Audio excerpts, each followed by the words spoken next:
Praise the Lord. வாழ்க்கை எப்பொழுதுமே எளிதானதல்ல. நாம் அனைவருமே பல கனவுகளோடும் திட்டங்களோடும் ஆசைகளோடும் எதிர்பார்ப்புகளோடும் நம் வாழ்க்கை என்னும் பயணத்தை துவங்குகிறோம். உற்சாகத்தோடு நம் எதிர்காலத்தை திட்டமிடுகிறோம். நாம் எதிர்காலத்தில் எப்படி இருக்க வேண்டும், எங்கெங்கே போக வேண்டும், என்னென்ன செய்ய வேண்டும் என்று மிகவும் உற்சாகமாக திட்டமிடுகிறோம். ஆனால் நம் வாழ்க்கை பயணத்தில் நாம் எதிர்பாராத விதத்தில் ஏதோ சில காலகட்டங்களில் பெரும் புயல்களை சந்திக்க வேண்டியதாயிருக்கிறது. வாழ்க்கை எப்பொழுதுமே லகுவாக இருப்பதில்லை. சில கதைகளில் வருவது போல வாழ்க்கை லகுவாக இருக்க வேண்டும் என நாம் எதிர்பார்க்கிறோம். ஆனால் அது அப்படி இருப்பதில்லை. எதிர்பாராத சவால்களையும் சங்கடங்களையும் சந்திக்க வேண்டியதாயிருக்கிறது. அந்த நேரங்களில் நாம் போட்ட திட்டங்கள் கனவுகள் தகர்ந்து போகிறது. அப்பொழுது நம்பிக்கையில்லாத சூழ்நிலைக்குள் சிக்கிக்கொண்டதாக நாம் ஒவ்வொருவரும் உணர்கிறோம். நம்பிக்கையை இழந்து போகிறோம். என் திட்டங்கள் ஒருபோதும் நடைபெறப் போவதில்லை என்று சொல்லி போராட்ட திட்டங்களை கைவிட்டு விடுகிறோம். நம் எதிர்பார்ப்புகள் நிறைவேறப் போவதில்லை என்ற தீர்மானத்திற்கு நாம் வந்து விடுகிறோம். சில வேளைகளில் நம் வாழ்வில் நாம் எதிர்பாராத திருப்பங்களையும் சூழ்நிலைகளையும் சந்திக்க நேரிடுகிறது. அதை எதிர்கொள்ள நாம் முற்றிலும் தயாராகாத சூழ்நிலையில் இருப்போம். எல்லா பக்கங்களிலும் கதவுகள் அடைக்கப்பட்டது போலவும் எந்த திசையில் செல்வது என்று குழம்பி நிற்பது போன்ற சூழ்நிலையை அடைகிறோம். அது ஒருவேளை நீங்கள் செய்கிற வேலையாகவோ தொழிலாகவோ படிப்பாகவோ குடும்ப சூழ்நிலையாகவோ திருமண வாழ்வாகவோ இருக்கலாம். ஏனெனில் வாழ்வில் எந்த சந்தர்ப்பத்தில் அப்படிப்பட்டவைகள் நேரிடும் என கூற இயலாது. ஆனால் அவ்வாறான மரித்த நம்பிக்கையற்ற சூழ்நிலையை மாற்ற வேதாகமத்தில் சொல்லப்பட்டுள்ள தேவன் இருக்கிறார். அவர் நம்பிக்கையற்ற சூழ்நிலையை தலைகீழாக மாற்றும் சக்தியுள்ளவர். அவர் உங்கள் அருகில் இருப்பதை நீங்கள் உணர்ந்தால் நம்பிக்கையற்ற சூழ்நிலைகளில் நம்பிக்கை பிறக்கும். நீங்கள் வெற்றி பெற்றவர்களாக வலம் வருவீர்கள். உங்கள் நம்பிக்கையை இழந்து போகாதிருக்க வேத புத்தகத்தை நாம் படிக்கும்போது நம்முடைய வாழ்க்கையில் நம்பிக்கை பெருகும். நம்பிக்கை மிகவும் அவசியமானது. நம்பிக்கை என்பது மிகவும் நம்முடைய வாழ்க்கையில் அவசியமானதாக இருக்கிறது. நம்பிக்கை என்பது நாம் குறிப்பிட்ட ஒன்றை கனவு கண்டு அதை ஆசையோடு எதிர்பார்த்து காத்திருப்பதாகும். கிறிஸ்தவ வாழ்வின் மிக முக்கியமான அம்சம் என்பது இந்த எதிர்பார்ப்பாகும். கிறிஸ்தவ வாழ்வின் மிக முக்கிய அம்சங்களாக 3 வேதாகமம் வலியுறுத்துகிறது. 1 கொரிந்தியர் 13ஆம் அதிகாரம் 13ஆம் வசனத்திலே விசுவாசம், நம்பிக்கை, அன்பு இம்மூன்றும் நிலைத்திருக்கிறது. இவைகளில் அன்பே பெரியது என்று வேதாகமம் குறிப்பிடுகிறது. மரித்த நம்பிக்கையற்ற சூழ்நிலையை மாற்றவே வேதாகமத்தில் சொல்லப்பட்டுள்ள தேவன் இருக்கிறார். நம்பிக்கையற்ற சூழ்நிலையை நீங்கள் எதிர்பார்ப்போடு இருக்கும் சூழ்நிலையாக மாற்ற அவர் சக்தியுள்ளவர். அவர் உங்கள் சூழ்நிலையை மாற்றுவாராக. நம்பிக்கை கிறிஸ்தவ வாழ்வின் மிக முக்கியமான அம்சமாக விளங்குகிறது.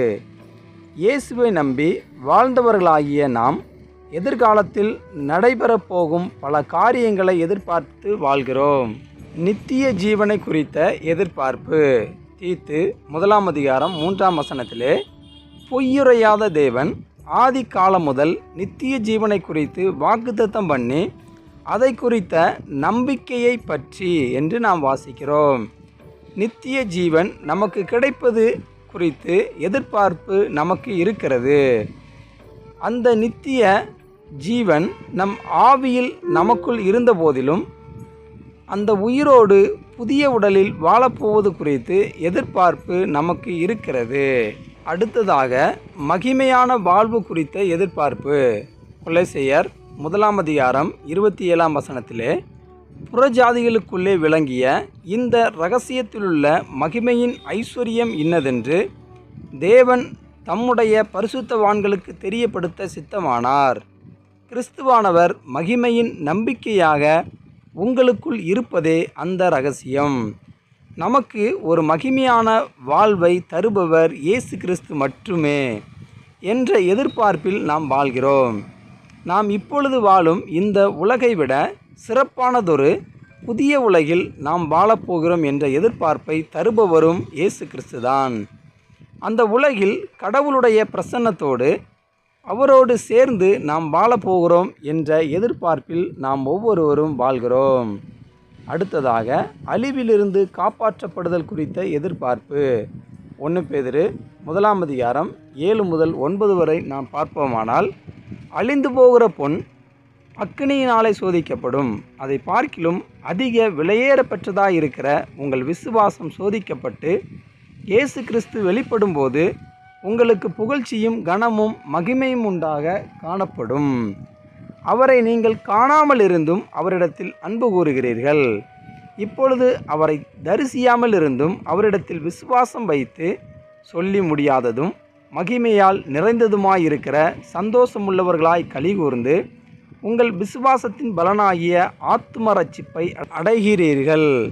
நம் வாழ்வு காப்பாற்றப்படுவது இங்கே துவங்கினாலும் அதில் ஒரு பங்கு நிறைவடைந்ததாக நாம் எதிர்பார்த்து கொண்டிருக்கிறோம். கிறிஸ்துவின் வருகையை குறித்த எதிர்பார்ப்பு. அடுத்ததாக கிறிஸ்துவின் வருகையை குறித்து நாம் எதிர்பார்த்து காத்திருக்கிறோம். தீத்து 2 13 நாம் நம்பியிருக்கிற ஆனந்த பாக்கியத்துக்கும் மகாதேவனும் நமது இரட்சகருமாகிய இயேசு கிறிஸ்துவனுடைய மகிமையின் பிரசன்னமாகுதலுக்கும் எதிர்பார்த்து கொண்டிருக்கும்படி நமக்கு போதிக்கிறது. அடுத்ததாக உயிரோடு எழுதல் குறித்த எதிர்பார்ப்பு. 1 தெசலோனிக்கேயர் 5 பகலுக்குரியவர்களாகிய நாமோ தெளிந்தவர்களாயிருந்து விசுவாசம், அன்பு என்னும் மார்க்கவசத்தையும் இரட்சிப்பின் நம்பிக்கை என்னும் தலைசீராவையும் தரித்து கொண்டிருக்க கடவோம் என்று வேதாகமம் தெளிவாக குறிப்பிடுகிறது. நம்பிக்கையின் அவசியம். நம்முடைய அனுதின வாழ்க்கையில் நம்பிக்கை மிகவும் அவசியமானதாகும். நம்பிக்கையற்ற சூழ்நிலையில் கூட நாம் நம்பிக்கை நிறைந்த மக்களாக வாழ வேண்டும். நாம் அவ்வாறாக தொடர்ச்சியான நம்பிக்கையில் ஏன் வாழ வேண்டும் என்பதற்கு பல காரணங்கள் இருக்கிறது. எதிர்பார்த்தது கிடைக்காத பொழுது உள்ளான மனிதன் பலவீனப்படுகிறான். நீதிமொழிகள் 13 12 நெடுங்காலமாய் காத்திருத்தல் இருதயத்தை இளைக்க பண்ணும், விரும்பினது வரும்போதோ ஜீவ விருட்சம் போல் இருக்கும் என்று வேதம் குறிப்பிடுகிறது. சில வேளைகளில் நாம் எதிர்பார்த்தது நமக்கு கிடைக்க தாமதங்கள் ஆகலாம். சில காரியங்கள் குறிப்பிட்ட வருடத்தில் செய்து முடிக்க நாம் எதிர்பார்க்கலாம். ஆனால் அந்த வருட முடிவில் கூட அது முடியாமல் போகலாம். உடனே சரி, அடுத்த வருடம் அதை முடித்து விடலாம் என நாம் நினைக்கலாம். ஆனால் அடுத்த வருடமும் அது நடைபெறாமல் போகலாம். அவ்வாறாக தொடர்ந்து எதிர்பார்த்தும் அது நடைபெறாத பொழுது நம்முடைய மனம் மிகவும் சோர்வடைந்து போகிறது. அதே வேளையில் நாம் எதிர்பார்த்தது நடந்துவிட்டால் நம் வாழ்க்கையில் ஏதோ ஒன்று புதியதாக துளிர்த்து விட்டது போன்ற புத்துணர்வு ஏற்படும்.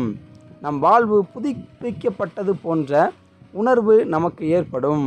அதன் மூலம் நம் வாழ்க்கையில் முன்னேறி செல்ல நாம் உந்தப்படுகிறோம். நம்பிக்கை நம் ஆத்தும நங்கூரமாயிருக்கிறது. எபேசியர் 6 19 அந்த நம்பிக்கை நமக்கு நிலையும் உறுதியும் திரைக்குள்ளாக போகிறதுமான ஆத்தும நங்கூரமாயிருக்கிறது என்று வேதம் குறிப்பிடுகிறது. நம்பிக்கை நம் ஆத்துமாவிற்கு நங்கூரம் போன்றது. ஆத்துமா என்ற வார்த்தை நம்முடைய மனது, விருப்பம், உணர்வுகளை உள்ளடக்கியதாகும். நம்பிக்கையோடு நம் ஆத்துமாவை இணைக்க ஒரு கப்பலை ஒரு இடத்தில் நிறுத்த பயன்படுத்தப்படும் நங்கூரம் என்ற வார்த்தை இங்கே பயன்படுத்தப்பட்டுள்ளது. ஒரு கப்பலுடைய நங்கூரம் கடலுக்கடியில் போடப்படும் போது ஒரு புயலின் நடுவில் சிக்கிய கப்பல் ஒரு நிலையான சூழ்நிலைக்கு கொண்டு வரப்படுகிறது. ஆகவேதான் ஆத்துமாவின் நங்கூரம் நம்பிக்கை என்று வேதம் கூறுகிறது. அதன் பொருள் என்னவென்றால், எனக்கு நம்பிக்கை இல்லை என்றால் என்னுடைய விருப்பம், உணர்வு, சிந்தைகள் அடங்கிய ஆத்துமா குழப்பமான ஒரு சூழ்நிலையில் நிலையற்றதாக பலனற்றதாக மாறிப்போகிறது. மக்கள் முற்றிலும் நம்பிக்கையற்றவர்களாக போகும்பொழுது வாழ்வில் தாக்கும் புயலால் தொடர்ந்து முன்னேற இயலாமல் போகிறார்கள். நம்பிக்கையை இழந்து எளிதில் முயற்சியை கைவிட்டு விடுகிறார்கள். இனிமேல் வாழ்வதில் எந்த ஒரு பயனும் இல்லை என்ற முடிவுக்கு வருகிறார்கள். நம்பிக்கை இழந்த சூழ்நிலையில் என்னை ஒருவரும் கண்டுகொள்வதில்லை, எல்லாம் தவறாகவே நடக்கிறது, இந்த சூழ்நிலை ஒருபோதும் சரியாக போவதில்லை என்ற சிந்தைகள் அவர்கள் மனதை நிரப்புகிறது. அவ்வாறான சூழ்நிலைகளில் சிலர் தற்கொலை செய்து கொள்கிறார்கள். ஆகவேதான் எவ்வளவு மோசமான சூழ்நிலைகளை நாம் சந்திக்க நேர்ந்தாலும் நம்பிக்கையை இழக்காதிருப்பது மிகவும் அவசியம். நம்பிக்கையே நம் ஆத்மாவின் நங்கூரமாய் இருக்கிறது. நம்பிக்கைக்கு முன் வர வேண்டியது எதிர்பார்ப்பு. எபிரேயர் 11ஆம் அதிகாரம் 1ஆம் வசனத்திலே, விசுவாசமானது நம்பப்படுகிறவைகளின் உறுதியும் காணப்படாதவைகளின் நிச்சயமுமாய் இருக்கிறது என்று வேதம் குறிப்பிடுகிறது. நம்பிக்கையை எதிர்பார்த்து சார்ந்து இருப்பதால் எதிர்பார்ப்பு மிக அவசியமானதாகும். எதிர்பார்ப்பு நம்பிக்கைக்கு முன்னதாக வர வேண்டியுள்ளது. நமக்கு ஒரு எதிர்பார்ப்பு இருக்கும் பொழுதுதான் அதன் மீது நம்பிக்கை வரும். ஒருவர் மிகவும் மோசமான வியாதியால் பாதிக்கப்பட்டிருக்கும் போது மருத்துவர் சொல்கிறார், இவரால் இன்னும் ஒரு சில நாட்கள்தான் உயிர் வாழ முடியும் என்று மருத்துவர் கூறுகிறார். அந்த சூழ்நிலையில் எல்லாருமே நம்பிக்கை இழந்து போகிறார்கள். உடனே அவருடைய கடைசி கால புவி வாழ்வு, கடைசி வார்த்தைகள், அவரை அடக்கம் பண்ணும் எண்ணங்கள் தான் மக்கள் மனதை நிரப்புகிறது. அவ்வாறாக ஒருவருக்கு எதிர்பார்ப்பு அற்றுப்போகும் பொழுது நம்பிக்கைக்கு ஒரு இடமும் இல்லாமல் போகிறது. ஏனெனில் எதிர்பார்ப்பு என்பது நம்பிக்கை வருவதற்கு துணை செய்யும் ஒன்றாகும். ஒருவருக்கு வியாதி குணமாகும் என்ற எதிர்பார்ப்பு இல்லாமல் போகும் பொழுது கடவுளிடமிருந்து சுகம் பெறும் நம்பிக்கையும் மிகவும் கடினமாகி போகிறது. கடவுள் மீது வைக்கும் நம்பிக்கைக்கு எதிர்பார்ப்பு முதலாவது தேவைப்படுகிறது. வியாதிப்பட்டு மரணப்படுக்கையில் இருக்கிற ஒருவருக்கு அந்த வியாதி குணமாகி நன்றாக நடப்பேன் என்ற எதிர்பார்ப்பு முதலாவதாக வர வேண்டும். ஒருவேளை மருத்துவர்கள் இதற்கு மேல் ஒன்றும் செய்ய முடியாது என்று சொன்னால் கூட எல்லாவற்றையும் படைத்த கடவுளால் இது முடியும் என்ற எதிர்பார்ப்போடு இருக்க வேண்டும். அந்த எதிர்பார்ப்பு முழுவதும் குணமாகும் நம்பிக்கையை அவருக்கு கொண்டு வரும். ஆகவே நம்முடைய வாழ்க்கையில் நாம் நம்ப வேண்டிய ஒன்று இயேசு கிறிஸ்துவை மாத்திரமே. எந்த சூழ்நிலையிலும் நாம் அவர் மீது நம்பிக்கை வைத்து நம்முடைய வாழ்வை நாம் கடந்து போவோமானால் எப்பேற்பட்ட சூழ்நிலையையும் தலைகீழாக மாற்ற நம்மை படைத்த சர்வ வல்லமையுள்ள தேவன் வல்லவராயிருக்கிறார். நாம் ஒவ்வொருவரும் அவர் மீது நம்பிக்கை வைத்து நம்முடைய வாழ்க்கையை வாழ்வோம். கர்த்தர் தாமே ஒவ்வொருவரையும் ஆசீர்வதிப்பாராக.